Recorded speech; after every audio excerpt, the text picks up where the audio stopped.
Good morning, everyone. So I'm going to start today. We're doing a poetry unit because April is National Poetry Month. So we're going to start with figurative language because adding figurative language to your poems really makes them more interesting and kind of fun to read and listen to. So we're going to first review all of the different types of figurative language that we have already started to cover this year. So we're going to go through them, what each of them are, some examples, so that way when you start to write your own poems next week, you can include some of these. So the first type of figurative language, like I said, a lot of these are review from either this year or last year. I'm going to share my screen here so you can see the first one is similes. So you can decide, this is what your worksheet looks like. You can decide if you want to get it out, follow along with me, and fill it in as I do, or if you want to do it later, come back to it, whatever works best for you. So if I share my screen, here we go. Okay, so similes is the definition is a comparison between two unlike things using like or as. Okay, so we have talked about this. A simile uses like or as in the sentence. Okay, this example is the baseball player sprinted to first base like a rocket. Okay, the baseball player isn't actually a rocket, so it's comparing two things that are not like each other.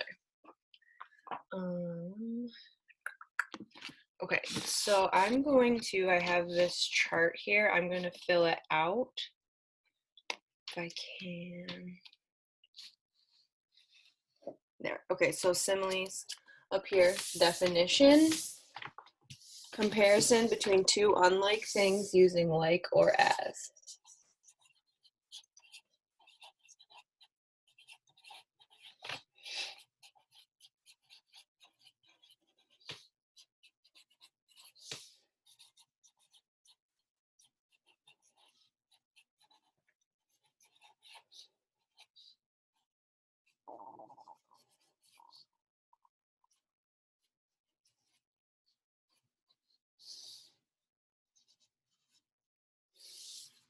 Okay, and so then the example again that the slideshow had was the baseball player sprinted to first base like a rocket.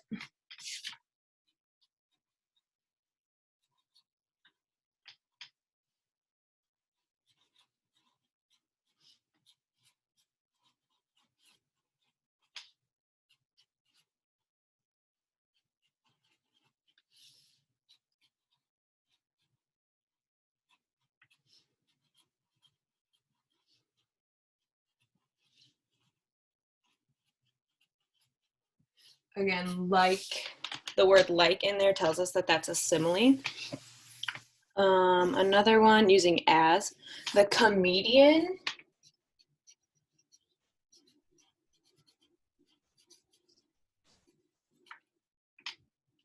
is as funny as a barrel of monkeys.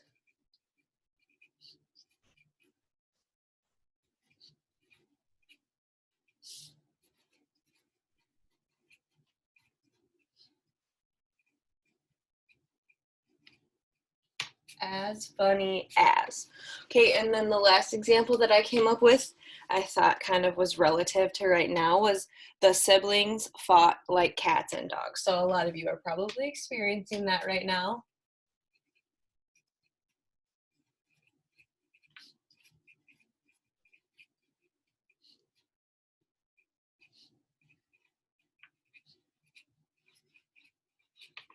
So again, it's saying that the brothers and sisters are like cats and dogs. You're obviously not cats and dogs, but it's saying that you're like cats and dogs. So those are some similes. Okay, the next one is metaphors. So we'll go back to this slideshow. And metaphors. Also compare to unlike things, but do not use like or as. I also like to talk about how instead of like or as, metaphors use is, are, am, was, were. So it's not saying you're like something, it's saying that you actually are. So that's the difference between a simile and a metaphor.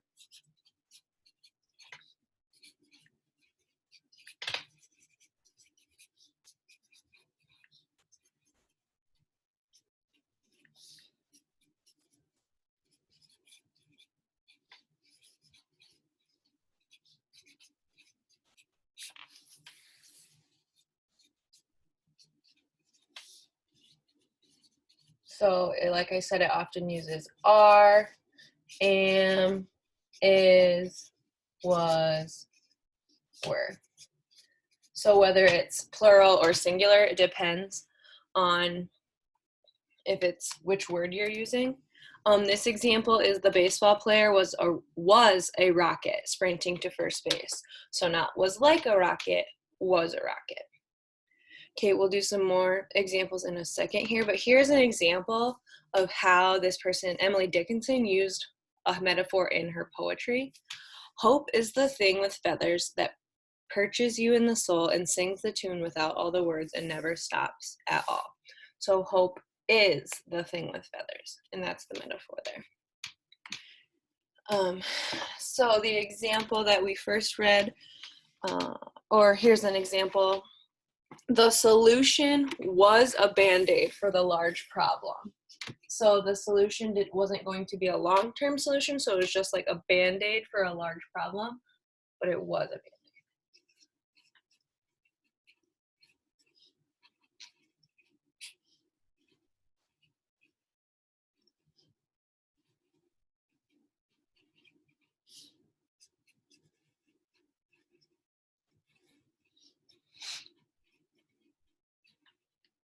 So, and then on your worksheets, you can either use the examples straight from the slideshow if you want to go back, or you can use these, whichever is up to you, just so it'll help you understand what the figurative language means.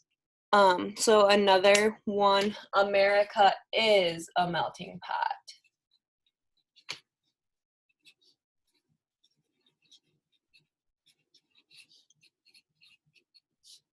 Okay, and so with similes and metaphors, they can really be interchanged. I could say America is like a melting pot, and that's a simile, or I say America is a melting pot, and that's a metaphor. And one more. The child's room is a disaster area. Again, this may be relative to you right now.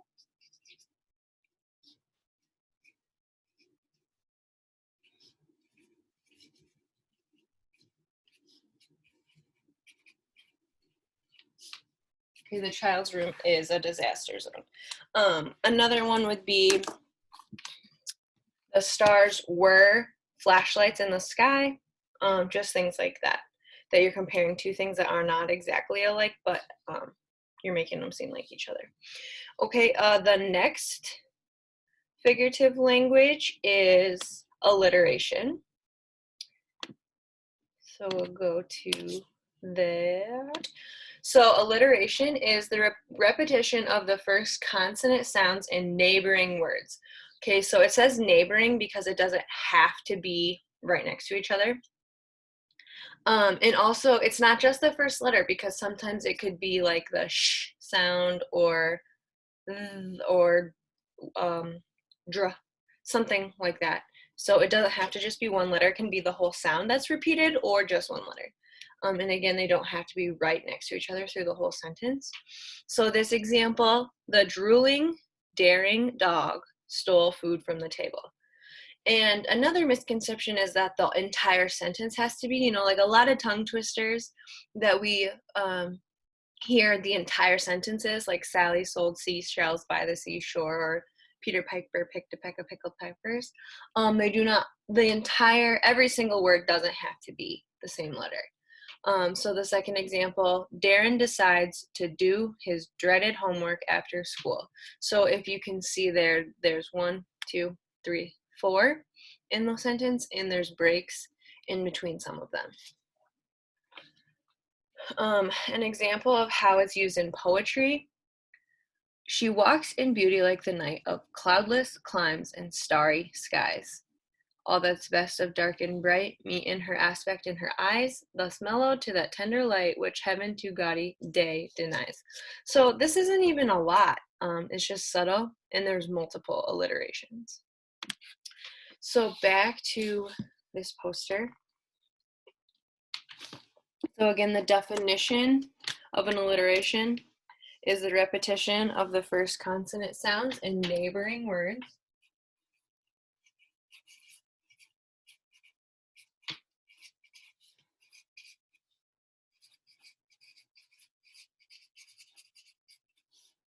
And again, it says sounds, not letter. And in neighboring words, because it doesn't have to be all of them. Or right next to each other. Yeah.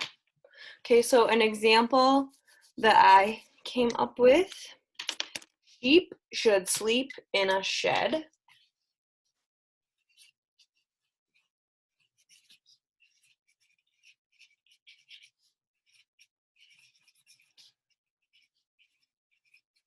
And so if you see, I have sh, sh, s, and sh. So kind of a little mix here. Also, the Peter Piper picked a peck of pickled peppers. But that's kind of a lot to write. So then the example that the slideshow gave: the drooling, daring dog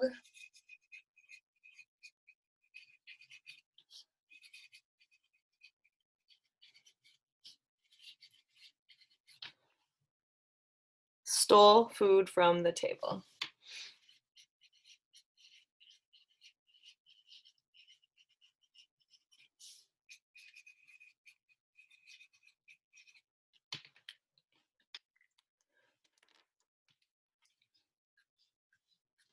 Okay. And so that we're going to stop there. On Wednesday, I will post a video of the other 3 types of figurative language. So again, rewatch, pause, do whatever you need to fill out your worksheet. And let me know if you have any questions. Thank you.